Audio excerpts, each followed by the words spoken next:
Hola a todos. En este día hablaremos un poco acerca del pecado y sus consecuencias.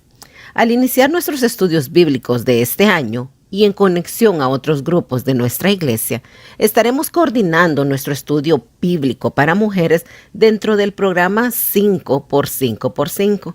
Como ustedes saben, esto significa 5 minutos al día, 5 días por semana, y en 5 años habremos leído todas juntas la Biblia. Hasta hoy ya hemos leído algunos capítulos de Génesis, y es Génesis capítulo 3 el que será nuestra base para el estudio bíblico de este día. Espero que ya lo hayas leído. Si no, haz una pausa aquí, léelo y comenzamos. Génesis capítulo 3. Algunos expositores bíblicos lo consideran como el capítulo más importante de la Biblia. Hubo alguien que dijo, es el eje alrededor del cual giran las Sagradas Escrituras. Pero, ¿por qué dicen eso? Porque si leemos los capítulos 1 y 2 y luego leemos del 4 en adelante, encontraremos un vacío enorme que requiere ser llenado y explicado. En los capítulos 1 y 2 observamos que el hombre se encuentra en un estado de inocencia. Todo allí es perfección y hay una relación de comunión entre Dios y el hombre. Pero en el momento que empezamos a leer el capítulo 4 en adelante, vemos que existen celos, ira, asesinato, mentira, maldad, corrupción, rebelión, juicio. Y surge la pregunta, ¿de dónde vino todo esto? ¿Dónde se originó el pecado? Estrictamente hablando, el pecado no se originó allí. La Biblia nos enseña que el pecado se originó en Satanás, como consecuencia del orgullo desmedido que surgió en su corazón. Para referencia, puedes leer Ezequiel, el capítulo 28, versículos 17 y 18, o Isaías, el capítulo 14, 12 y 14. Aunque sí, a lo que se refiere al ser humano, aquí es donde el pecado comenzó. El capítulo 3 de Génesis registra el drama que sigue persiguiendo y representando la humanidad hasta el día de hoy. Encontramos la explicación divina sobre la condición de la raza humana. Aprendemos acerca de las estrategias sutiles de nuestro enemigo, el diablo. Contemplamos la impotencia total del hombre de caminar por el sendero de justicia que Dios ha trazado, si no cuenta con la gracia divina. Descubrimos los efectos espirituales del pecado. Vemos al hombre procurando inútilmente huir de Dios. Dios nos muestra su actitud compasiva ante el pecador. Observamos la tendencia universal de la naturaleza humana de querer cubrir nuestra vergüenza moral por medio de obras realizadas con nuestras manos. Aquí se nos enseña de la provisión maravillosa de Dios frente a nuestra necesidad. Aquí comienza el flujo de eventos proféticos que corre por todas las Escrituras. Aquí aprendemos que el hombre no es el que se acerca a Dios, es Dios el que se acerca al hombre. Así que, ¿qué es el pecado? El diccionario de español lo define como pensamiento, palabra o acción que en una determinada religión se considera que va contra la voluntad de Dios o los preceptos de esa religión. El diccionario bíblico dice que pecado es cualquier desviación de la voluntad revelada de Dios, ya sea no hacer lo que Él ha ordenado definitivamente o realizar lo que específicamente ha prohibido. Primera de Juan 3:3 dice, todo aquel que comete pecado infringe también la ley, pues el pecado es infracción de la ley. La ley de Dios, por supuesto. Él, como creador nuestro, tiene derecho de decidir lo que es infracción de la ley o no, o sea, pecado. Primera de Juan 5:17 dice, toda injusticia es pecado. O sea que hacer algo malo o injusto delante de los ojos de Dios es pecado.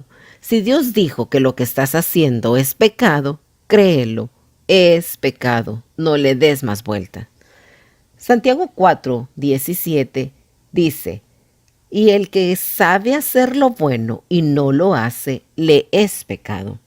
No hacer lo que es correcto, cuando sabemos hacer lo bueno y no lo hacemos, nos cuenta como falta delante de Dios, y eso es pecado.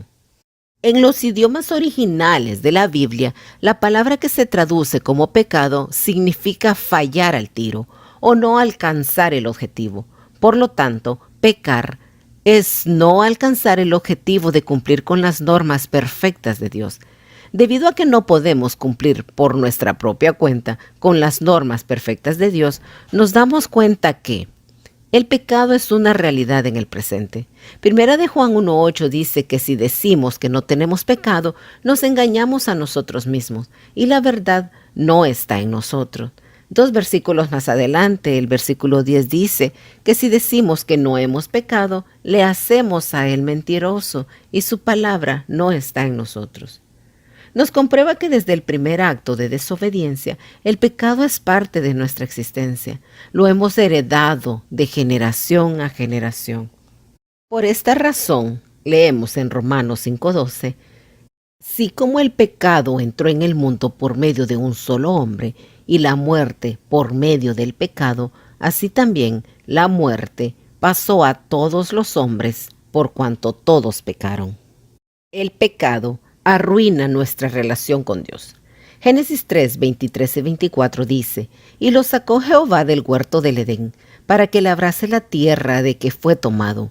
Echó pues fuera al hombre, y puso al oriente del huerto de Edén querubines, y una espada encendida que se revolvía por todos lados, para guardar el camino del árbol de la vida. El pecado separó al hombre de Dios. Isaías 59:2 dice, pero nuestras iniquidades han hecho división entre vosotros y vuestro Dios, y vuestros pecados han hecho ocultar de vosotros su rostro para no oír. No podemos pretender que Dios nos escuche si tenemos pecados sin confesar. En Santiago 4:4 leemos, oh almas adúlteras, ¿no sabéis que la amistad con el mundo es enemistad hacia Dios? Por tanto, el que quiere ser amigo del mundo se constituye enemigo de Dios. No seamos como el mundo, debemos marcar la diferencia, rechazando lo que Dios rechaza y amando lo que Dios ama, rechazando el pecado, pero amando al pecador. Pecado también puede arruinar nuestras relaciones interpersonales. Una carga aflictiva, un pecado sin confesar, podrían hacer ruinas nuestras relaciones con otros. Debemos luchar para corregir nuestras faltas y de lo que dependa de nosotros, vivir en paz con todos, como nos dice Romanos 12:18. Hebreos 12, 14 y 15 nos aconseja, seguid la paz con todos y la santidad, sin la cual nadie verá al Señor. Mirad bien, no sea que alguno deje de alcanzar la gracia de Dios, que, brotando alguna raíz de amargura, os estorbe, y por ella muchos sean contaminados. En Santiago 5:16 leemos, confesaos vuestras ofensas unos a otros, y orad unos por otros, para que seáis sanados. La oración eficaz del justo puede mucho. Es solo a través del poder del Espíritu Santo en nosotros que podemos cumplir este mandamiento para vivir y mostrar a Dios en nosotros. El pecado es causa de muerte espiritual y podría ser también la causa de la muerte física. Dios da la advertencia en Génesis 2:17, pero del árbol del conocimiento del bien y del mal no comerás, porque el día que comas de él ciertamente morirás. Pero el hombre desobedece, y en Romanos 7, 17 al 19 leemos, de manera que ya no soy yo el que hace, sino el pecado que mora en mí. Yo sé que en mí, a saber, en mi carne, no mora el bien, porque el querer el bien está en mí, pero no el hacerlo, porque no hago el bien que quiero, sino al contrario, el mal que no quiero, eso practico. Así que, al no saber hacer lo que debemos, el resultado es la separación de Dios, la muerte espiritual, que en algunos casos podría llegar a ser también muerte física. Romanos 6:23 dice que la paga del pecado es muerte, pero el don de Dios es vida eterna en Cristo Jesús, Señor nuestro. Proverbios 16:25 dice, hay un camino que al hombre le parece derecho, pero que al final es camino de muerte. Debemos reconocer que hay un solo camino hacia la vida, nuestro Señor Jesucristo. Cualquier otra cosa, por más bueno que parezca, es camino de separación de Dios. Por lo tanto, es camino de muerte. Recuerda, Dios no permite que el pecado siga destruyendo por siempre. Una de las razones por la que Dios sacó al hombre del huerto del Edén fue porque no podía permitir que el hombre viviera para siempre en pecado. El hombre había decidido ser desobediente. No podía tener acceso al árbol de la vida y quedar en desobediencia por el resto de sus días. Jeremías 16:17 dice: «Porque mis ojos están sobre todos sus caminos, no están ocultos delante de mí, ni su maldad se esconde de mis ojos». En Isaías 13:9 leemos: «He aquí que viene el día del Señor, implacable, lleno de indignación y de ardiente ira, para convertir la tierra en desolación y para destruir en ella a sus pecadores». Y el versículo 11 dice: «Castigaré al mundo por su maldad y a los impíos por su iniquidad. Haré que cese la arrogancia de los soberbios y humillaré la altivez de los tiranos». Dios es santo y no puede convivir con el pecado, por lo que por amor a nosotros nos proveyó la respuesta a nuestra necesidad y nos dio a su Hijo, para que todo aquel que en Él cree no se pierda, mas tenga vida eterna. Jesucristo pagó por nuestros pecados y como resultado de ese regalo incomparable, Romanos 6:22 nos dice: «Pero ahora, libres del pecado y hechos siervos de Dios, tienen como su recompensa la santificación y al fin la vida eterna».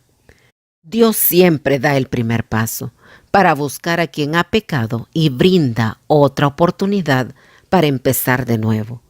La Biblia entera, de tapa a tapa, está llena de testimonios de redención, historias de segundas, terceras y más oportunidades que Dios nos da para empezar de nuevo, tomados de su mano, recibiendo los beneficios de pertenecer a la familia de Dios. Para eso, una sola cosa es suficiente: recibir el regalo de la salvación a través de nuestro Señor Jesucristo. ¿Recuerdas 1 de Juan 1:7 que dice: «Si decimos que no tenemos pecado, nos engañamos a nosotros mismos y la verdad no está en nosotros»? Pero un versículo después dice que si confesamos nuestros pecados, Él es fiel y justo para perdonar nuestros pecados y limpiarnos de toda maldad. Confesemos nuestros pecados, confesemos nuestra imposibilidad de ser libres del pecado y sus consecuencias por nuestras fuerzas, y recibamos de Dios el mejor de los regalos, la salvación y la vida eterna, que solo con la sangre de su único Hijo Jesucristo pudo ser comprada.